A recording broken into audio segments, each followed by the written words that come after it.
Bonjour tout le monde, dans cette vidéo je vais présenter la configuration extérieure du cœur. Très bientôt je vais poster d'autres vidéos, il ne faut pas les rater. Cliquez sur le bouton abonner et activez la cloche. N'hésitez pas à m'écrire dans le commentaire le cours que vous voulez voir en vidéo.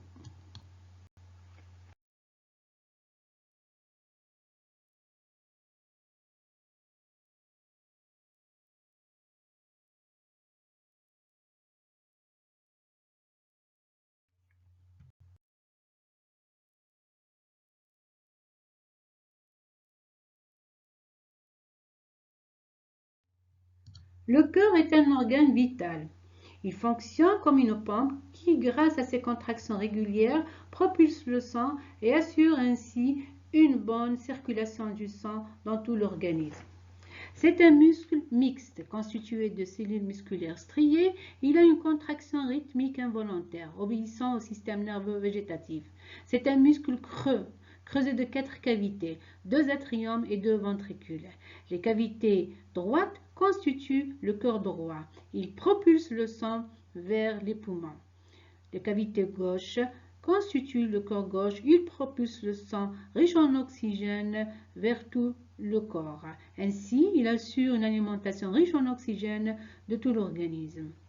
Au repos, le cœur bat à raison de 60 à 80 battements par minute et il propulse de 6 à 8 litres chaque minute.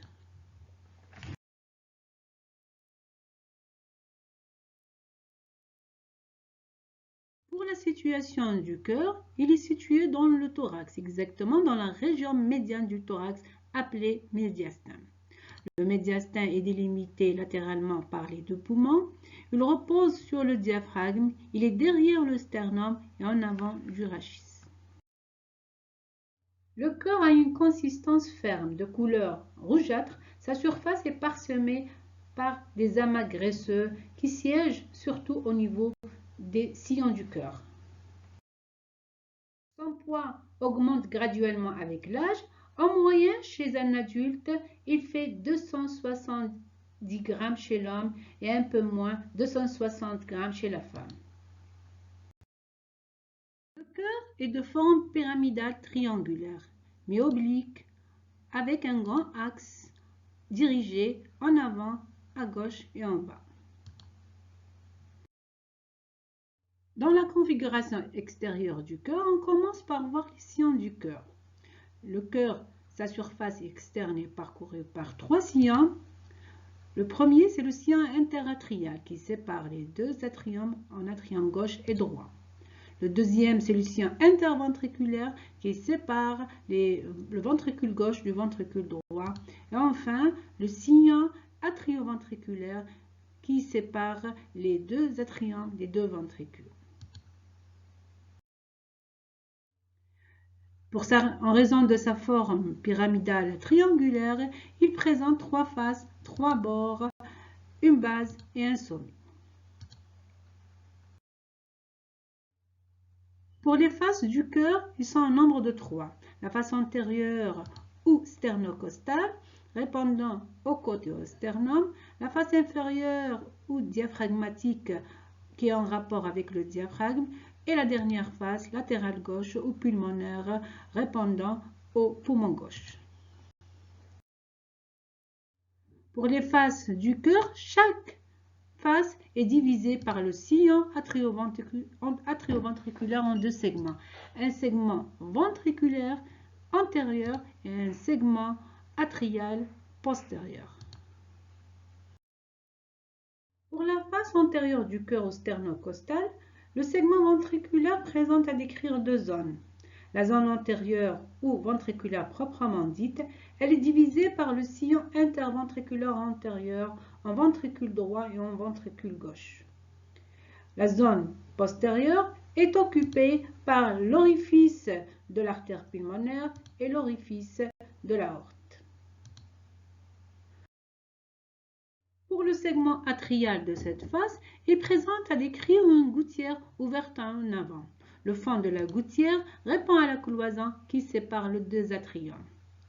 De part et d'autre, on trouve les prolongements des 2 auricules, l'auricule gauche et l'auricule droit. face inférieure au diaphragmatique, le segment ventriculaire est divisé par la partie inférieure du sillon interventriculaire en ventricule droit et en ventricule gauche. Pour le segment atrial, il est plus étroit, se confond avec le vaste orifice de la veine cave inférieure.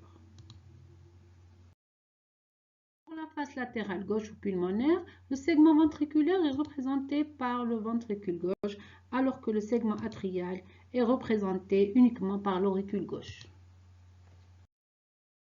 Les trois faces du cœur sont séparées par trois bords. Un bord à droite et deux bords à gauche. Le bord droit sépare la face antérieure de la face inférieure du cœur. Le bord gauche supérieur sépare la face antérieure de la face latérale gauche et le bord gauche inférieur sépare la face latérale gauche de la face inférieure. Tous les bords du cœur convergent vers l'apex.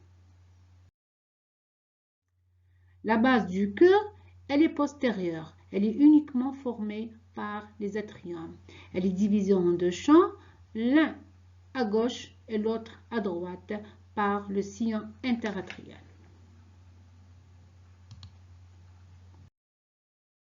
Sur l'atrium gauche, on voit les orifices des 4 veines pulmonaires qui sont au nombre de 2 de chaque côté. Sur l'atrium droit, on voit la veine cave supérieure en haut et la veine cave inférieure en bas. On termine par voir l'apex du cœur ou la pointe du cœur. Ce dernier appartient au ventricule gauche. Il est situé à gauche du sillon interventriculaire antérieur.